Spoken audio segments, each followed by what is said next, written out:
Manchester United inaonekana kuongoza katika mbio za kumsajili kiungo wa AC Roma na timu ya taifa ya Ufaransa Manu Kone mwenye umri wa miaka 25, huku Arsenal the Gunners pia wakitajwa kuwa miongoni mwa vilabu vinavyomfuatilia kwa karibu. Kwa mujibu wa tetesi mbalimbali, United wanaamini Kone anaweza kuongeza nguvu na ubora katika safu yao ya kiungo kuelekea msimu mpya, lakini ushindani kutoka kwa Arsenal unaweza kufanya mazungumzo hayo kuwa magumu.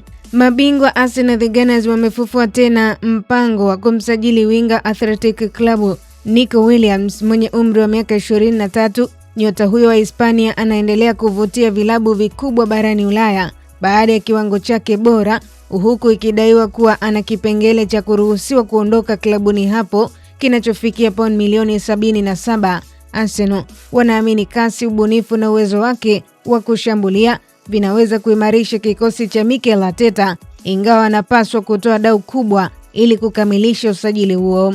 Katika soko la usajili nchini Italia na England, Roma wamekataliwa tena na West Ham United baada ya kuwasilisha ofa yao ya pili kwa ajili ya mshambuliaji wa Holanzi Crescencio Somerville. Inadaiwa ofa ya awali ilikuwa ni euro milioni 46, huku Roma sasa wakijiandaa kuwasilisha ofa ya mwisho wakitumaini kubadili msimamo wa West Ham. Hata hivyo, Aston Villa pia wameonyesha nia ya kumtaka Somerville kama mbadala wa Morgan Rogers ambaye anahusishwa kwa karibu na uhamisho wake wa kwenda Chelsea.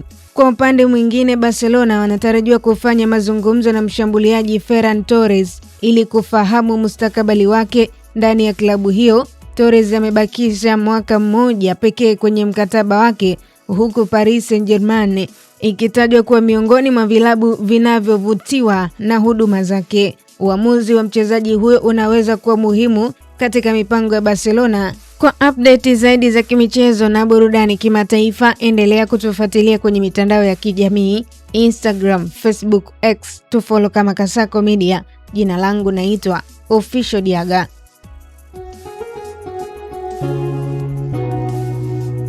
Kasako Media, tunaangazia maisha, tunaandika kesho.